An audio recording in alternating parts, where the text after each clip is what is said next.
So we're going to work on the glutes today and strengthening the glutes and the adductor muscles. And we're just going to kind of release that area around the glute a little bit before we start. So it's really great sometimes to create a little bit of space first and to relax any kind of residual holding so that then we can optimize how we activate that muscle group. So you're going to come into a kind of, imagine that you're crossing into a seated cross-legged position, and then take your right foot over your left knee. And then you're going to sit up really tall and try and lower down that right hip. So this is just helping to stretch into the outer right hip.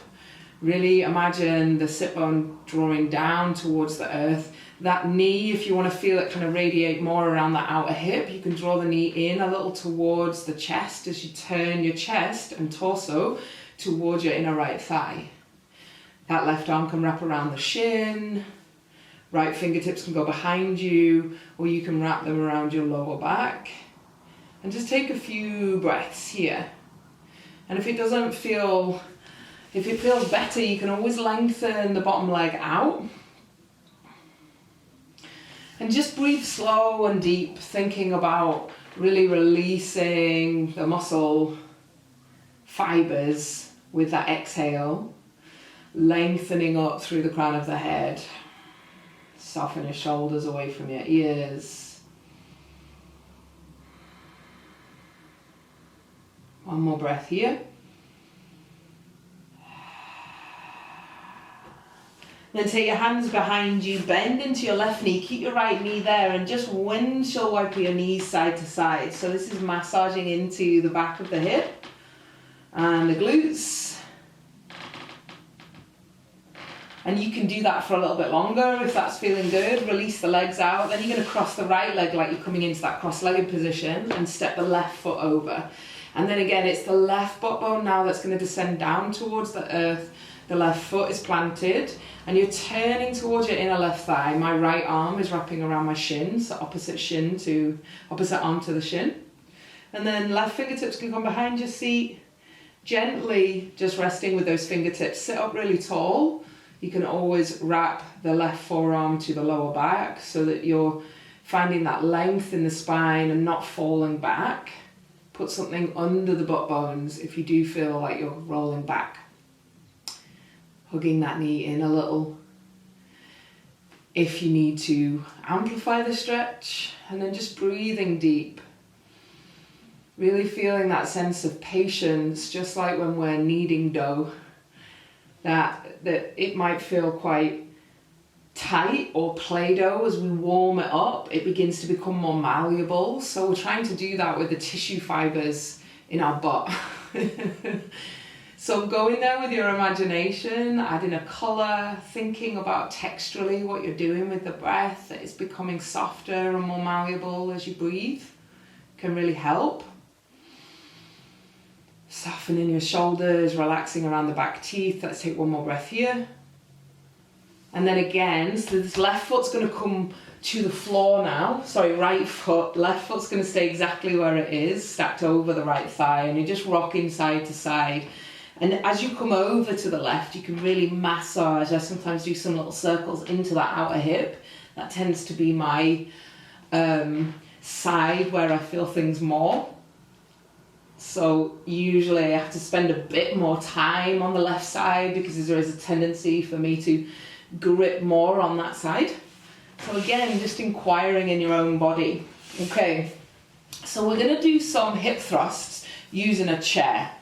So the chair can be positioned back to the wall if you wish, which can just help to stabilize it a little bit more. We're going to place the bra strap line area around the chair seat. Okay, and then we're going to lift and lower the hips. Now I'm going to squeeze a block between my inner thighs, and what this helps to do is if you are someone who clenches around these muscles at the front, the TFL, the hip flexors at the front, and you get a lot of pinching there or tightness or soreness, then squeezing something is going to help to calm those and those deep hip flexors so that you can work on the muscles we're trying to activate here. So you can take your forearms to the chair, work your feet forward so that you've got that bra strap line area resting to the chair. I'm going to take my hands to the back of the chair And then you're going to lower down with the hips. And then you're going to squeeze the block and come back up. So you can take the hands around the back of the neck.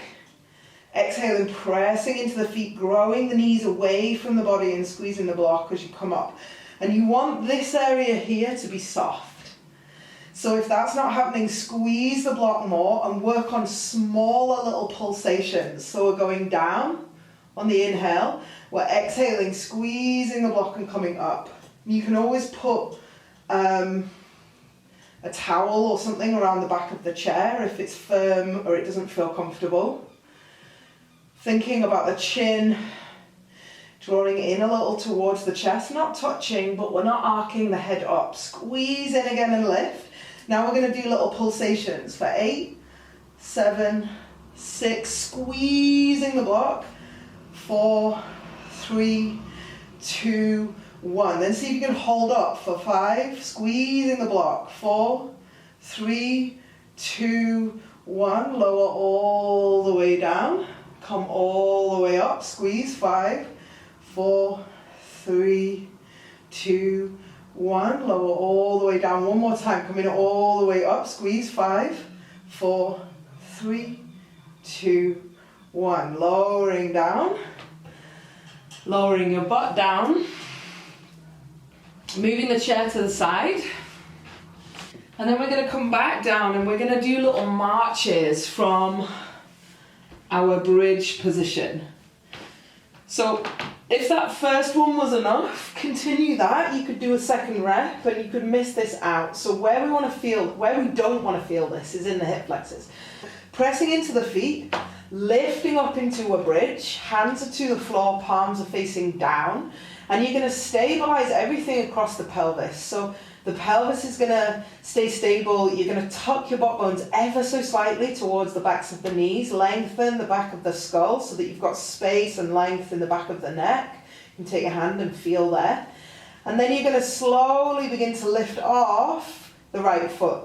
Lower it down and lift off the left foot. Try not to let the butt kind of lower and move about. Try to keep that long line from your shoulders up to your knees. And you'll really feel your opposite butt muscle having to do a lot of work. Swapping sides, keeping the stability. And what you might want to do to start with, if that just feels way too much, is like I'm doing here, lift the heel. Get light on the other foot. Find that lightness with the right foot, right heel is lifted, and the left glute will really be working. Check that those hip flexors are not getting overactive. Lower down, lift the other heel. Lowering down, and then maybe moving upwards towards lifting the foot off. Lower the foot down, lift the other foot off. Lowering down. We're going to do a few more, so you can begin to bring the shin up to parallel if you've got the first one, or ignore me, work with the heel lifts, or just with elevating the foot just off the floor to hover. Lowering down, lifting the left leg last time. Exhale, lowering down. Keep those butt bones tucked under so the back isn't beginning to work, and then lower onto your back. Take a moment just to pause. And then coming onto your side, pressing yourself up. You're going to use a band around your legs and 2 flannels that I'm going to use for my feet. So I'm going to put my feet on the towels and I'm going to place the band around my upper thigh. So I've got the band around my upper thigh, I've got my feet on the towels, and I've got this slidey surface. Now to connect to what we're doing here, just to activate, get your block and squeeze it between your inner thighs. And I find it helpful to also initially squeeze a block between my feet, just to begin to get this activation. Feel into what feels like hip distance for you. And then squeeze in and press away at the same time into the band. And feel the activation through the legs. So squeeze in and press out. So you're finding the inner corner and the outer corner of the feet, 2 sides. Breathe for 3, 2, 1, then sink down. So to do this action, Take your hands to the top of your hips, the front, and press back and lean into that. Lean the torso forward. So this is a really nice hip hinge. Coming up, squeezing the block. Lowering down, bend the knees, hands come to the top of the hips, and you're leaning your torso forward. We're not rounding through the spine, and this is how we want to go when we're going to lift things up off the floor, bending into the knees so that we're not hinging from the lower back. Press into the feet, squeeze to come up. Now one way is to work with inhaling to come down. Find your exhale, press into your feet, squeeze and come up. If you know you've got a lot of tension in the pelvic floor, I would flip that action. I would go down on the exhale and come up on the inhale, working on the activation of the glutes, but not over-exasperating what might already be a lot of held tension in the pelvic floor. So lowering down, hips go back, leaning forward, drawing the crown of the head forward and up, and then pressing into the feet, squeezing to come up. And then one more time, squeeze in with the blocks and press out for 5, 4, 3, 2, 1. Then you're going to release the blocks to the side. And we're going to step to the side. So you're going to hold on and you're going to slide one foot out and then you're going to hug it back in. Sliding out, hugging back in. Sliding out, hugging back in. Sliding out, hugging back in. One more time. Sliding out, hugging in. Using the inner thigh. Brilliant. And then standing up tall, little micro bend in the knees. You're going to take the right leg out to the side. Bending into both knees, so it's a squatting action. Then you're going to squeeze the inner thighs to come back in. So you should really be feeling this in the glute med and the inner thighs. So the butt muscle is super working on both sides, and then the inner thighs to draw the legs back together. Opening out, bending into that squat, then squeezing to come up. One more. And then we'll do side to side. So we're going to go out and in, out and in, doing that hip hinging, out and in, out and in. 4 more, out, squeeze to come in, stay hip distance as you squeeze them into that activation we were just doing with the block. 1 more each side. It's like that block is there and it's holding you in position at hip distance, but there's real activation to draw in. Brilliant. Give your legs a little wiggle, a little shake. Okay, we've got 2 more things. We're going to take the block, we're going to place 1 foot onto the block, and we're going to hover the other foot. Hands come to the hips. This is really working the glute and the outer hip, the lateral hip. So you're going to hover the opposite foot off the floor, and then keeping the top body stable, shoulders over hips, you're going to lower the hovering foot down to hover off the floor, and then you're going to draw the hip back up, the leg back up into the hip socket. So lowering down and coming up.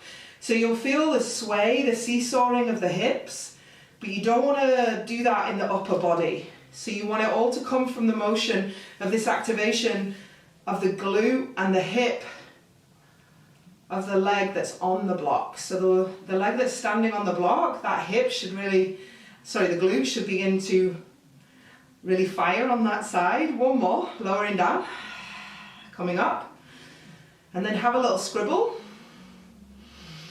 with that foot hovering, and then lower down. Give the legs a little shake, blah, blah, blah.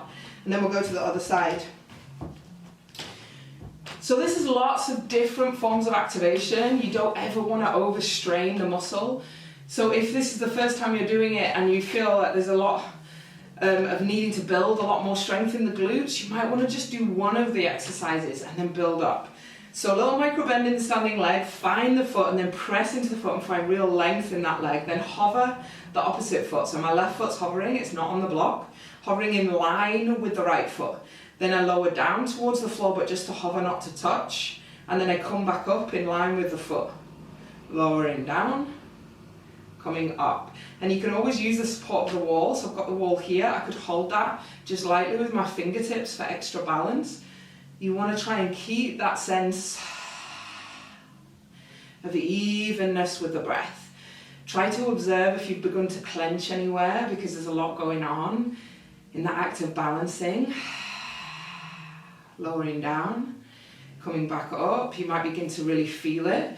And you might notice that you feel a lot more on one side than the other. And if you know that one of your glute muscles is stronger than the other, and I can feel it with my own hands, if you put your hands to your glutes, you might want to do an extra rep of 7 on the side which that glute needs to activate a little more. And then slowly releasing down, give those legs a shake, blah, blah, blah. Okay, my friends, we're going to stretch out a little bit. Cross your right foot and sit down and sit back. So you can do this figure of 4 sat to a chair. So if you don't want to do it to the wall, you can turn to the side, leaning back with the butt muscles. Sit to a chair if that works, just stretching and releasing into the glute. And then standing up. And I would do at least 5 breaths, or 5 to 10 breaths on each side.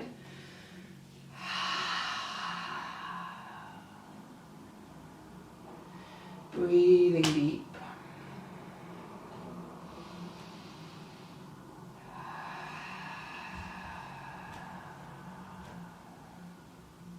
One more breath. And slowly coming up. And you might want to marry that with some stretch, release work with the ball, a massage ball or a tennis ball, working into the butt muscle, and you can do that at the wall or lying down. Enjoy.